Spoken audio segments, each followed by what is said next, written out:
Hello everyone, current मुद्दे में आपका स्वागत करता हूं। और जैसा कि आज नए साल का नया दिन है, तो आप सभी को मेरी तरफ से हैप्पी न्यू ईयर। तो आज का जो ये डिस्कशन है वो एक छोटी सी कॉमन क्वेरी थी, तो उसके रिगार्डिंग मैं आया हूं। जैसे कई बच्चों का क्या है कि फिज़िकल है, कईयों का ग्रुप डी में है और कईयों का सीपीओ के फिज़िकल के रिगार्डिंग वो पूछ रहे हैं कि सर जैसे मान लो कि कई तरीके की चीज़ें हैं।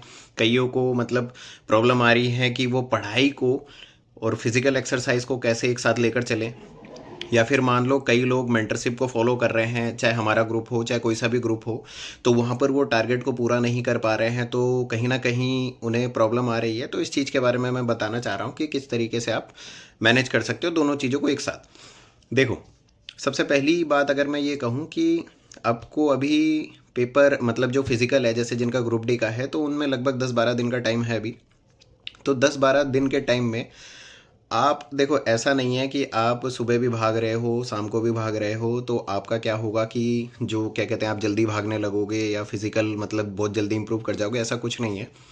ये एक स्टेमिना की तरह है, ठीक है, जो धीरे धीरे बिल्ड होता है। लेकिन हाँ, मैं ये मानता हूँ कि अगर 1 किलोमीटर की रेस है तो 10 दिन में हो सकता है, क्योंकि मैंने जब किया था तो मैंने भी 1 हफ्ते की प्रैक्टिस करी थी और मैंने इस चीज़ को अचीव कर लिया था। तो पहले मैं ये बताऊं कि आप क्या करो, आप कोई एक टाइम चूज़ कर लो। जैसे आप मॉर्निंग का टाइम चूज़ कर सकते हो, आप इवनिंग का टाइम चूज़ कर सकते हो रनिंग के लिए, ठीक है। लेकिन अब इसमें कौन सा टाइम आपके लिए सूटेबल रहेगा? सबसे बढ़िया टाइम आपका इवनिंग का टाइम रहेगा। क्यों? क्योंकि देखो, अगर आप मॉर्निंग में रनिंग करने जाते हो तो उसके बाद क्या होता है ना कि बहुत ज़्यादा थकान होती है, और जब थकान होगी तब आप क्या रहोगे, मरे मरे से रहोगे, ढंग से ना सो पाओगे और ना ही ढंग से काम कर पाओगे, ना ही पढ़ाई कर पाओगे। तो आपका पूरा दिन वो वेस्ट चला जाता है और रात तो ऑटोमेटिकली वेस्ट हो जाएगी। तो सबसे बढ़िया है कि आप इवनिंग में जाओ। इवनिंग में अपना जो भी है 1 घंटा 2 घंटे की एक्सरसाइज रनिंग जो भी करना है उसमें 2 घंटा दो। लाइक आप 7 बजे के आसपास निकलो, 7 से 9 बजे का करो, आओ खाना खाओ, 10 साढ़े 10 11 बजे तक सो जाओ, ठीक है। आप पूरे मतलब मान लो 11 बजे तक भी अगर आप सो जाते हो तो आपको 8-9 घंटे अपनी बॉडी को रेस्ट दोगे, तो आपका बॉडी जो होता है पूरा रेस्ट होने की वजह से जब आप सुबह उठते हो तो आपका काफ़ी अच्छा स्ट्रेंथ रहेगा बॉडी का, और माइंड भी बहुत अच्छा रहेगा, आप पढ़ाई कर पाओगे, ठीक है।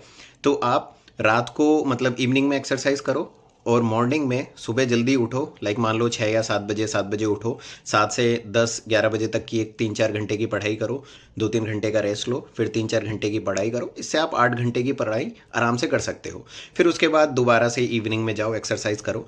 तो इस तरीके से पहली बात तो ये कि आप एक्सरसाइज को अपने टाइम शेड्यूल के साथ मेंटेन कर सकते हो, क्योंकि हर किसी को पता है कि सीजीएल में बहुत ज़्यादा बड़ी वैकेंसी आई है। तो आप सीजीएल को हल्के में नहीं ले सकते हो, वहाँ पर भी आपको टाइम देना ज़रूरी है। 15-20 दिन का टाइम भी बहुत ज़्यादा टाइम हो जाएगा आपके लिए, ठीक है। तो इस तरीके से आप टाइम को मैनेज कर सकते हो। और कुछ चीज़ें मैं बता देता हूँ आपको। लाइक जैसे मान लीजिए कि 1 हफ्ते में 1 किलोमीटर की रनिंग आप कर सकते हो, आराम से कर सकते हो, ठीक है। अगर जैसे किसी को कोई दिक्कत आ रही है तो मैं उसके लिए छोटी छोटी चीज़ें आपको बता देता हूँ कि आपको क्या क्या चीज़ें ध्यान में रखने की ज़रूरत है। पहली बात तो अपनी जो प्रोटीन है वो हर कोई आपने देखा होगा, अपनी प्रोटीन में थोड़ा क्या कहते हैं, अपनी जो डाइट है उसमें प्रोटीन को बढ़ाओ, ठीक है। तो आपको पता है कि एग वगैरह खाने से, नॉन वेज खाने से या वेज में चने वगैरह खाने से काफ़ी तेज़ी से इंप्रूवमेंट आता है प्रोटीन में, तो एक आप वो ले सकते हो, ठीक है। और उसके बाद जैसे जब मान लो कि आप रनिंग करते हो तो अपने शूज़ जो हैं बिल्कुल लाइट ले लो। और एक्सरसाइज से पहले आप क्या करो, अपनी बॉडी को सॉरी रनिंग से पहले अपनी बॉडी को एक्सरसाइज करो। उसकी कई सारी एक्सरसाइज होती हैं, और पैर मतलब खींचना नहीं चाहिए, एकदम से भागना मत स्टार्ट करना, थोड़ा पैरों को क्या करो, फ्लेक्सिबल करो, फिर उसके बाद रनिंग स्टार्ट करो। अब जैसे मान लो 1 किलोमीटर की रनिंग होती है, तो ज़रूरी नहीं है कि आपको शुरू में 1 किलोमीटर भागना है, नहीं हो पाएगा, ठीक है। तो आप धीरे धीरे स्टार्ट करो। आपको बस ये सोचना है कि मेरे को 1 किलोमीटर जाना है। आप बेशक से अपनी स्पीड से कम में जाओ। अब जैसे मान लो कि टाइम अगर 4 मिनट 15 सेकंड का टाइम है, तो ज़रूरी नहीं है कि उतने में ही करना, आप 6 मिनट में करो, लेकिन आप रुको मत, आप करते रहो। तो कैसे आप कर सकते हो? जैसे मान लो पहले आप एक जितना 1 किलोमीटर का दायरा है उसको फिक्स कर लो कि मेरे को वहाँ तक भागना है, ठीक है। चाहे वो कोई रोड हो या सर्कुलर ग्राउंड हो या स्क्वायर शेप में ग्राउंड हो। तो आप क्या करना है, जैसे मान लो कि आप 500 मीटर आराम से भाग जाओगे, कोई भी 500 मीटर तक चला जाएगा, लेकिन 500 मीटर से 1000 मीटर तक का सफ़र जो होता है बहुत ज़्यादा क्या कहते हैं नहीं हो पाता है, सांस फूलती है बहुत ज़्यादा। तो उस केस में ना अपनी स्पीड को हल्का कम करना, बस आपको ये सोचते जाना है कि यार वो अगला वाला पेड़ मुझे कर लेना है कंप्लीट।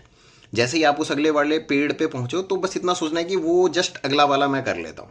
तो इस तरीके से अगर आप करोगे ना कि नहीं थोड़ा सा और नहीं वो वाला, तो इस तरीके से अगर आप करोगे तो आप 2-3 दिन के अंदर ही 1 किलोमीटर पार करने लग जाओगे। और जब आप 1 किलोमीटर कंटिन्यूसली पार करने लगोगे तब आपको ध्यान रखना है अपनी स्पीड को लेकर, अपनी स्पीड को हल्का हल्का इंक्रीज करना स्टार्ट करना पड़ेगा। तो इस तरीके से अगर आप करोगे तो आप बहुत जल्दी 1 किलोमीटर जो है उसका आप स्टेमिना बना लोगे। ठीक है, तो सबसे पहली बात होती है कि आपको 1 किलोमीटर भागना है। फिर अब बात आएगी कि आपको स्पीड कैसे बढ़ानी है। तो जैसे आप प्रोटीन डाइट ले रहे हो, अब उसमें कई सारी चीज़ें होती हैं, आप वीडियो वगैरह देखोगे तो आपको समझ आएगा। जैसे एक रेस्पिरेशन का होता है शुरू में, जैसे आप क्या करते हो माउथ से रेस्पिरेशन नहीं ले सकते। मुझे पता है कि बहुत जनों के लिए ये चीज़ कर पाना पॉसिबल नहीं है, लेकिन मैं फिर भी बता दे रहा हूँ जो भी कर पाए। शुरू में हमें नोज से लेना चाहिए। ठीक है, नोज से जब लेते रहोगे सांस, नोज से लो मुंह से छोड़ते रहो, नाक से सांस लो मुंह से छोड़ते रहो। जैसे ही 500-600 मीटर पार हो जाए, आप थकने वाले हो, तो आप क्या करो, आप फिर मुंह से लेना स्टार्ट कर दो। ठीक है, तो क्या होता है मुंह से सांस स्टार्ट करने से क्या होता है कि हम जल्दी जल्दी सांस ले पाते हैं और इतनी देर में आप 300-400 मीटर कवर करो। तो इस तरीके से भागने का प्रोसेस होता है। आप पैरों को जैसे छोटे स्टेप मत लो, लंबे स्टेप लो। मतलब जैसे एक होता है ना हवा में उड़ना, उस तरीके से लंबे लंबे स्टेप लेकर आप दौड़ो। तो लंबे लंबे स्टेप दौड़ने से क्या होता है, आप कवर करते हो। और हमेशा ध्यान रखना, जब भी आप ट्रैक पे भागोगे तो ज़्यादातर जगह सर्कुलर ट्रैक होता है, तो आप एकदम जो गोलाई होती है गोलाई के पास में भागना। तो गोलाई के पास में भागने से क्या होगा, आपको डिस्टेंस कम ट्रैवल करना पड़ेगा। ठीक है, एक और चीज़ मैं आपको बता देता हूँ जो मेरे बहुत काम आई थी, आपके काम आए कि ना आए, लेकिन आप याद रखना इस चीज़ को। जब मैंने 750 मीटर लगभग 3-4 चक्कर मारने थे, तो 200 मीटर का होगा, तो जब मैंने 3 चक्कर मार लिए थे, तो जब चौथा चक्कर था उसका आधे में जाकर ना मैं मतलब रुक गया था। मतलब ना तो मेरी सांस काम कर पा रही थी और मेरे पैर भी थक गए थे। तो आप एक चीज़ को ध्यान रखना, हमेशा हाथ और पैर जो होता है ना वो कोऑर्डिनेशन में चलते हैं। ठीक है, अगर आप पैर चलाओगे तो हाथ चलेंगे, और ठीक इसका उल्टा भी होता है जो बहुत लोग नहीं कर पाते। तो ये मैं कहीं पे मैंने देखा था, तो मुझे वो चीज़ याद थी। तो आप उस टाइम पर क्या कर सकते हो ना, जब सब कुछ आपका जाम हो जाए और आपको मंजिल दिख रही हो कि भाई मेरे को 150 और 200 मीटर और भागना है बस, तो है ना आप पैर ना भी भगाओ, आप अपने ना आपके जो हाथ जाम हो गए हैं, आप उस हाथ को बड़ी तेजी से क्या करो, मूव कराओ। तो जैसे ही आप हाथ मूव कराओगे ना, आपका पैर मूव करने लगेगा। और लास्ट में वही होता है कि लास्ट के 100 मीटर होते हैं उसमें आप स्प्रिंट मार सकते हो, लेकिन ये बहुत जो अच्छा करते हैं उनके लिए ही होता है। तो मैं ये कहूँगा कि पहले 1 किलोमीटर का आप स्टेमिना बनाओ, स्पीड को धीरे धीरे बढ़ाओ, सारी चीज़ें हो जाएंगी, टेंशन लेने की कोई ज़रूरत नहीं है। और किसी की अगर टाइमिंग लास्ट दिन तक भी ना आए ना, तो उसको परेशान होने की कोई ज़रूरत नहीं है। क्योंकि क्या होता है ना, जब आप उस जगह पे जाओगे ना, तो तब आप उस एनर्जी को फील कर पाओगे। तब आपको क्या लगेगा कि है ना, मतलब जैसे वो एक मामूली रेस नहीं रहेगी, वो एक ज़िंदगी की रेस बन जाएगी। और वहाँ पर जो गार्ड वगैरह होते हैं ना, वो भी आपको कहेंगे कि बेटा भाग लो, इससे आपकी ज़िंदगी बदलने वाली है। और तब जो आपके अंदर जुनून और जज्बा रहता है ना, वो आपको ले जाएगा। अगर आपने एक हफ्ते भी भागा होगा और अगर आप बहुत ज़्यादा ओवरवेट नहीं हो, तो आप आराम से निकाल लोगे उस रेस को, कोई दिक्कत लेने की ज़रूरत नहीं है। तो आप बेफिक्र होकर तैयारी करो, आप निकाल लोगे रेस। ठीक है, तो बस एक चीज़ याद रखना, ये जो रेस है ये आपकी ज़िंदगी की रेस है। जिनको एक्चुअल में ग्रुप डी की जॉब की ज़रूरत है, क्योंकि उनको फाइनेंशियली दिक्कत है, तो वो बहुत इंपॉर्टेंट रेस होने वाली है। बस इस चीज़ को दिमाग में रखकर बस दौड़ जाना, कुछ नहीं करना है। एक और चीज़ मैं बता देता हूँ आपको लास्ट में, जब आप दौड़ोगे ना तो उसमें 3 तरीके के बंदे मिलते हैं। एक बंदे ऐसे होते हैं जिन्होंने बहुत प्रैक्टिस करी होती है, वो शुरू में ही आगे निकल जाएंगे। एक बंदे वो होते हैं जिन्होंने बिल्कुल प्रैक्टिस नहीं करी होते हैं, वो 1-2 दिन बाद ही पहुंचे होते हैं, वो बिल्कुल पीछे भाग रहे होंगे। एक बंदे वो होते हैं जो 10-12 दिन 15 दिन की तैयारी में आए हैं, वो बंदे होते हैं जो बीच में भाग रहे होते हैं। तो अगर आप 10-12 दिन की तैयारी वाले हो ना, तो कभी भी आगे निकल गए बंदों को चेस करने की ज़्यादा कोशिश मत करना हमेशा। क्योंकि आप क्या करोगे ना, आप अपनी जो स्टेमिना है उसको खो दोगे। आपको एक एवरेज स्पीड बना के रखनी है, तो हमेशा ध्यान रखना आप एक एवरेज दूरी पर रहो। आपके पीछे भी बंदे होने चाहिए, आपके आगे भी बंदे होने चाहिए। आप अपने आगे वाले बंदे को चेस करते रहो, बट एक कॉन्स्टेंट स्पीड में, ताकि आपकी स्पीड कम ना हो। ठीक है, बड़े नहीं तो कम भी ना हो, आप आराम से क्लियर कर जाओगे, कोई दिक्कत नहीं आएगी। ठीक है, तो इसी के साथ मैं आपको अलविदा कहता हूँ। ये छोटा वीडियो मेरे को लगता है जिन बंदों के लिए मतलब चाहिए होगा उनके लिए काफ़ी हेल्पफुल होगा।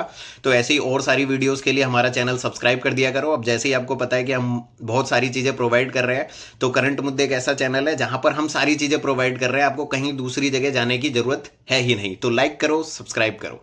चलो bye bye, take care, happy new year.